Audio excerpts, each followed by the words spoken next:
Welcome to A-Level and AP Physics. In today's lesson, we will discuss an important past paper question on waves and Doppler effect from October-November 2021 paper 2 variant 1. I said this question is very important because this question will help you to improve your conceptual understanding of Doppler effect. For part A, we need to state what is meant by a longitudinal wave.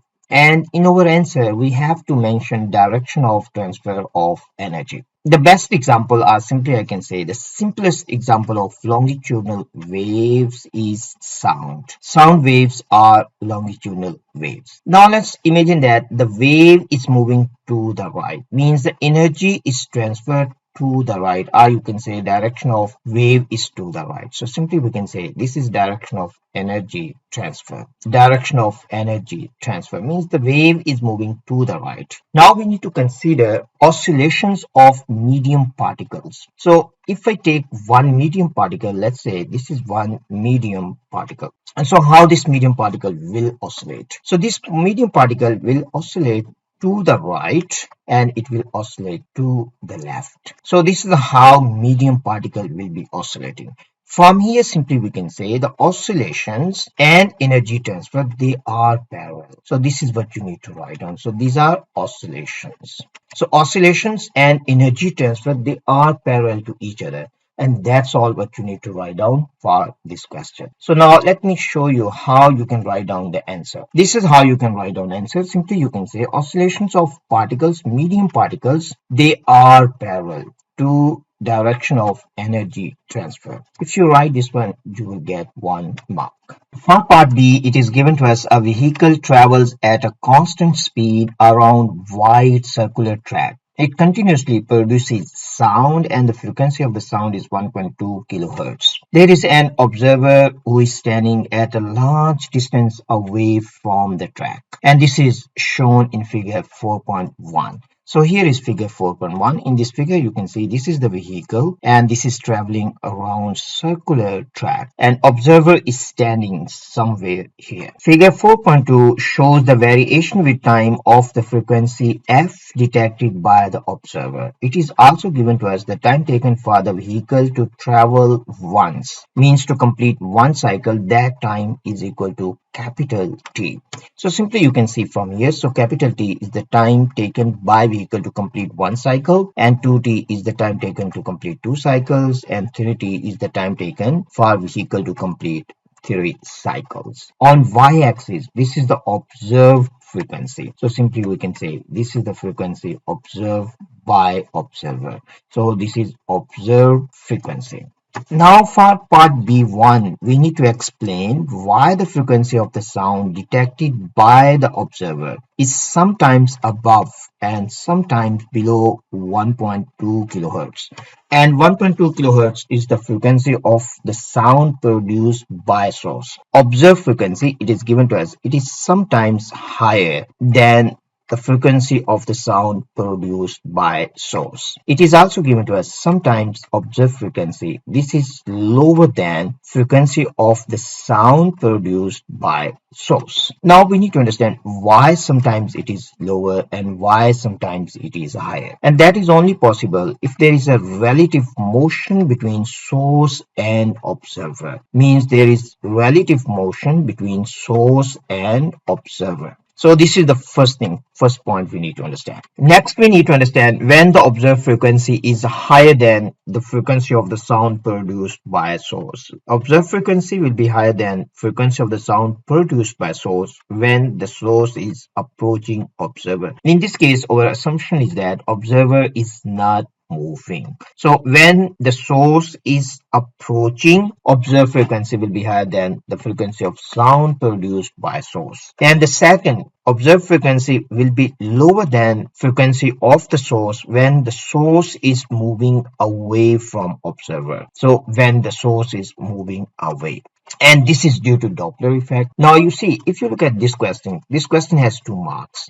So it's asking you to explain why. So one thing you can explain, when there is a relative motion between source and observer, we will perceive observed frequency higher or lower than the frequency of the sound produced by source. Next, you need to explain when it will be higher if the source is approaching, and it will be lower when the source is moving away from observer. So these 2 points simply you have to write down to get 2 marks. And the next part is asking you state the name of the phenomenon in part B1, and that is simply Doppler effect. So if you write down Doppler effect here, you will get 1 mark. So now let's try to understand how we can write down the answer for this question. So this is how you can write down the answer. This is all what you need to write down. I have mentioned all these points here. Frequency varies as vehicle moves relative to stationary observer, means when there is a relative motion, and frequency is higher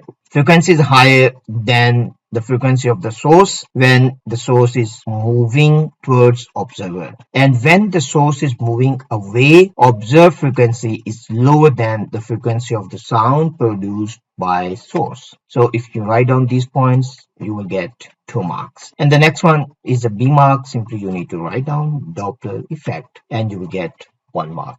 I hope it is clear to you now. For third part on figure 4.1, we need to mark with the letter X the position of the vehicle when it emitted the sound that is detected at time t. So we need to go back to figure 4.2. If you look at figure 4.2, so this is the time, and at this point the observed frequency, so this is observed frequency on y-axis. Observed frequency is maximum, and this is greater than frequency of the sound produced by source. So first thing we need to write down here that observed frequency, this is greater than frequency of the source, and observed frequency, this is maximum.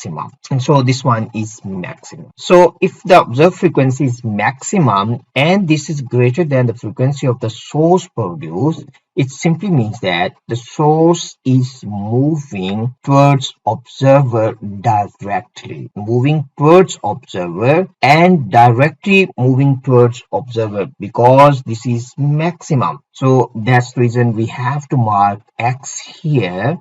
So vehicle is at this point at time t. Now let's move on to next one. On figure 4.1, mark with the letter Y the position of the vehicle when it emitted the sound that is detected at time 9t/4. Now if you look at this one, this is t/4. So this is 1t/4. So this will be t/2 means 2t/4, and here 3t/4. So here we will have 4t/4, and here we will have 5t/4, here we will have 6t/4, here we will have 7t/4, here we will have 8t/4, and here we will have 9t/4. Now if you look at this point, at this time, the frequency, observed frequency, this is equal to frequency of the sound produced by source. So simply we can say at this time observed frequency is equal to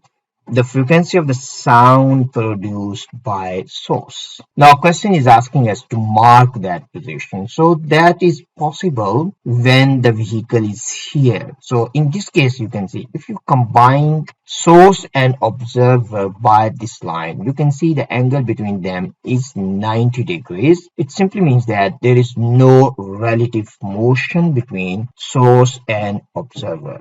So simply we can write down here no relative motion. And so there is no relative motion between source and observer. So it means vehicle is at this point. Vehicle is at this point. You can also understand why this is not. If you look at this point, for example, so you can also join this one. You see, when the vehicle is moving this way, the angle between source and observer is also 90 degrees, and there is no relative motion. So at this point, observed frequency, this also will be equal to frequency of the source. So here is also no relative motion. Observed frequency is equal to frequency of the sound produced by source. Now, why is this point? If you look at this now, after 1t, so after 1t, the source is here. After 2t, source is again at this point. So you see after 2t, source is here. It means the vehicle is here. So after t/4, vehicle will be here, not here. So that's the reason you have to mark y here. and this one has B mark, 1 mark. If you have marked X here, you will get 1 mark, and this also has 1 B mark. If you write down simply Y here, you will get the second B mark. For part C, it is given to us the speed of the sound in air is 320 meters per second. We need to use figure 4.2 to determine the speed of the vehicle in B. So simply question is asking us what is speed of this vehicle. For that purpose, we have to use Doppler effect equation. And Doppler effect equation is given in your formula list if you didn't remember. So Doppler effect equation simply in the formula list, it will be given like this: V over V plus minus Vs. Vs is the speed of source. And here this is the frequency of the sound produced by source.